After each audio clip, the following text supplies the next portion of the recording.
लगेगी आग तो आएंगे घर कई जद में, यहाँ पे सिर्फ हमारा मकान थोड़ी है। राहत इंदौरी साहब ने बड़ा सोच समझकर ये शायरी लिखी थी दोस्तों, जो आज के टाइम पर बार बार इस शायरी को याद करके उन तमाम लोगों को सोचना चाहिए कि जब मुसलमानों के घर आग लग रहे थे, यानी कि बुलडोजर चल रहे थे, तब उसे ये न्याय न्याय चिल्ला रहे थे, न्याय न्याय चीख चीख कर दंगल कर रहे थे, हल्ला बोल रहे थे, खबरदार कर रहे थे, बाबा की जय जयकार कर रहे थे, मामा बाबा का बुलडोजर करके स्टूडियो में जश्न मना रहे थे। लेकिन जैसे ही इस बुलडोजर का ब्रेक इनसे जुड़े सरनेम वालों के घर पर चला तो न्याय की परिभाषा ही बदल गई। हालांकि मैं यहाँ पर साफ कर दूं दोस्तों कि जो भी घटना कानपुर देहात में हुआ, जिस तरीके से योगी पुलिस ने कार्रवाई की, वो गलत है, सरासर गलत है। किसी भी कीमत पर इस कार्रवाई को स्वीकार नहीं करना चाहिए और सख्त से सख्त ऐसे लोगों पर कार्रवाई होनी चाहिए। सरकार से सवाल पूछा जाना चाहिए कि आखिर बुलडोजर न्याय के नाम पर कैसे लोगों के घरों को तोड़ दिया जा रहा है, कैसे लोगों के घरों को नेस्तो नाबूद कर दिया जा रहा है।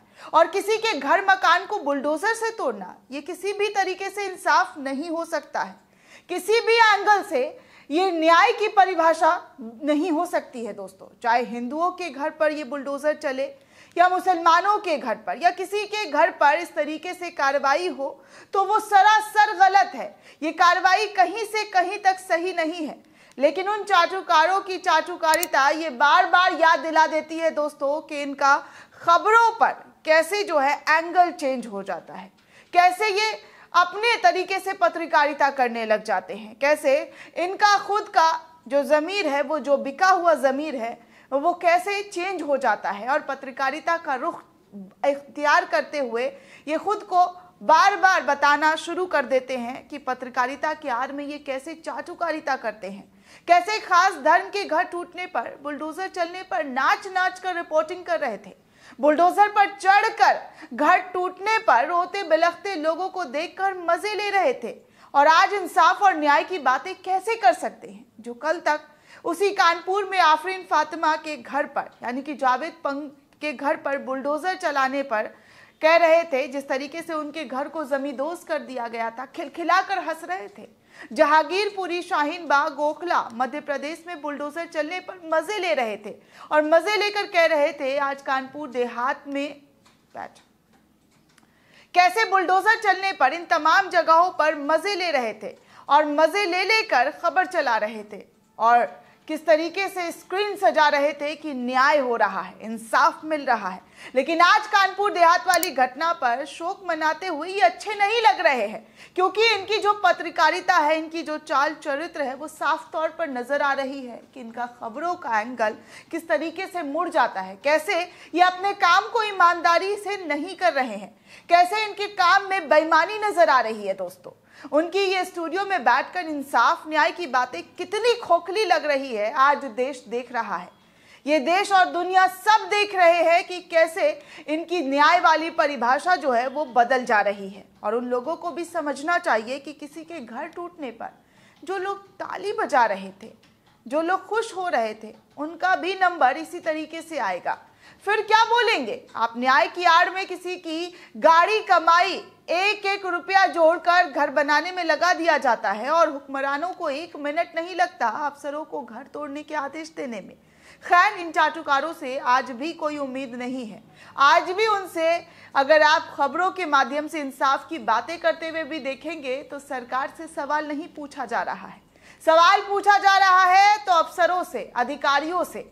दोस्तों, कानपुर देहात वाली घटना को लेकर गोदी मीडिया के चाटुकार अफसरों, अधिकारियों पर सवाल उठा रहे हैं और बाबा को बदनाम करने वाले अधिकारी बता रहे हैं। लेकिन अफसोस, धिक्कार ऐसे पत्तलकारों को न्याय की बातें करते हुए भी इनके मुंह से न्याय की बातें अच्छी नहीं लग रही है। इनके न्याय भी इनके मन मुताबिक नजर आ रही है। कुछ वीडियो दोस्तों सोशल मीडिया पर नजर आ रहे हैं जहां पर मुसलमानों के घर पर बुलडोजर न्याय लग रहा था इन चाटुकारों को। आज इस बुलडोजर न्याय पर किस तरीके से ये अन्याय चीख रहे हैं, सुनिए इस वीडियो को, देखिए कैसे खबरों के एंगल को अपने हिसाब से मोड़कर नंबर 1 चैनल खुद को बताने वाले खबर दिखाते हैं और कहते हैं कि हम सच्ची और ईमानदारी पत्रकारिता करते हैं। जरा इस वीडियो को सुनिए और उस वक्त देखिए कि कैसे जब जहांगीरपुरी और कानपुर में बुलडोजर कार्रवाई हो रही थी तो ये खुश हो रहे थे और आज रोना रो रहे हैं।